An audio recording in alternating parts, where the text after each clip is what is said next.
A short story, Badari, written by Lakshminath Bes Barua. Sishuram was just returning from the field. He placed the plough in the courtyard and, after a hurried bath, changed his loin cloth and hastened to the kitchen, where Badari, his wife, was preparing the midday meal. Sishuram became indignant when he found that the rice had not yet been cooked and the curry too was not on fire. He saw that the dekia had not even been dressed for cooking.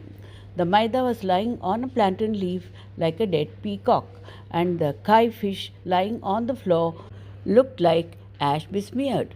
Fakis intoxicated with puffs of hemp. On the other side, near the oven, he saw Badari, blinded with smoke, blowing the fire. Sishuram was fretting and fuming with anger when he found that the meal was not ready. From early morning, a disputation mood had possessed him. His anger had been steadily mounting to a climax for a very many reasons. The day before, he had to stop ploughing as it was a Krishna Ekadashi, a day forbidden for ploughing. This morning, the bullocks had given him a lot of trouble in the field. Besides, Sishuram had had a quarrel this very morning with his neighbor Bahua over an encroachment on his land. The quarrel had swollen in size and would have certainly exploded, but Bahua had been able to foresee the danger and had fled before the bubble burst. It's an age-old maxim that whenever one is angry, one's rage is to be borne by one's wife. On a previous occasion too, when Sishuram had been vexed to a degree by the redoubtable Bahua, he had extinguished his anger by beating Badari on the ground that she had failed to feed the bullocks on time. Badari, like Mother Earth, patiently bore these onslaughts of her husband without a groan or a grumble.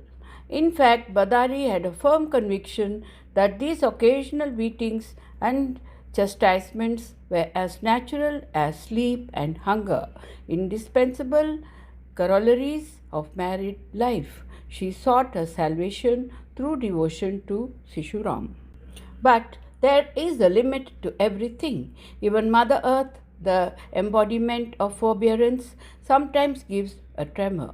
Would it therefore be unnatural if poor Badari should rise in revolt when things became intolerable? Badari was exhausted with her efforts at blowing the smoky fire.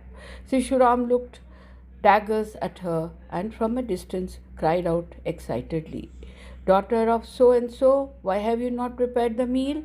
Can't you see it's late?" His face and his eyes were flushed red with anger. Turning round from the smoke, Badari replied dryly, "Should I cook the food with my hand? There is not a single log in the house. I am blowing myself out to kindle the fire with wet logs. Is it right simply to flare up without using your head a bit?" Her tired eyelids were weighted with drops of perspiration. "What do you say, you daughter of a bitch?" roared Sishuram, and with a shrug of his shoulders, he rushed towards Badari and struck her on the back with the maida that was lying on the floor. Before a second blow could be given, hearing Badari's heart-piercing shrieks, Kinaram, Sishuram's brother, came running in and immediately caught hold of his brother and dragged him outside. Poor Badari swooned lying in a pool of blood. Later on, Badari was sent to the hospital. On the third day in the hospital, recovering her senses, she turned her eyes about in the room as if expecting someone beside the bed. The attendant came near and glanced at her. Badari, in a low voice, wistfully inquired, "Where is he?" "Whom do you want?" asked the attendant. A little nonplussed, Badari said, "My husband, sir." "Oh, that scoundrel! He is now in the lockup."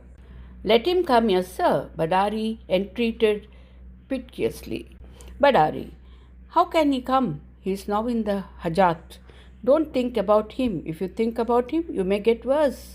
He made arrangements to keep Sishuram near Badari's bed so that immediately on regaining consciousness, she might see her husband.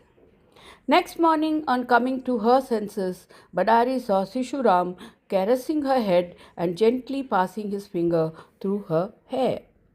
At the sight, her expression showed great relief, as if her husband's presence resolved all her troubles. She smiled slowly and inquired, "How are you? Have you been taking your meals regularly? I am sure you are finding it hard to prepare your meals."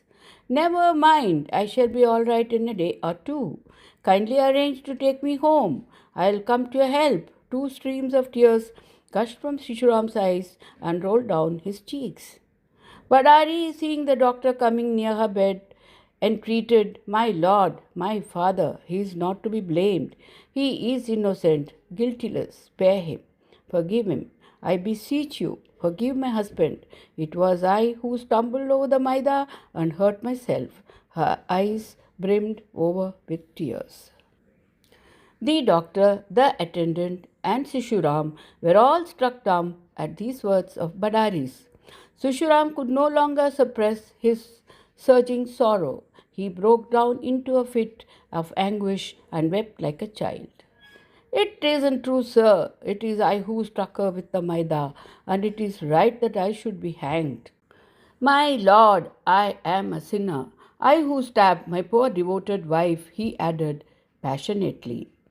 Within a few weeks, Badari's wounds healed and she was discharged from the hospital. But though she tried to shield Shishuram from the process of the law by attempting to prove his innocence, the law took its own course and Sishuram was sentenced to 3 months' hard labor. Sishuram went smiling to jail to atone for his sin. Badari cursed her own unworthy self for the tragedy brought upon the life of her dear husband. No one could condemn her as severely as she condemned herself.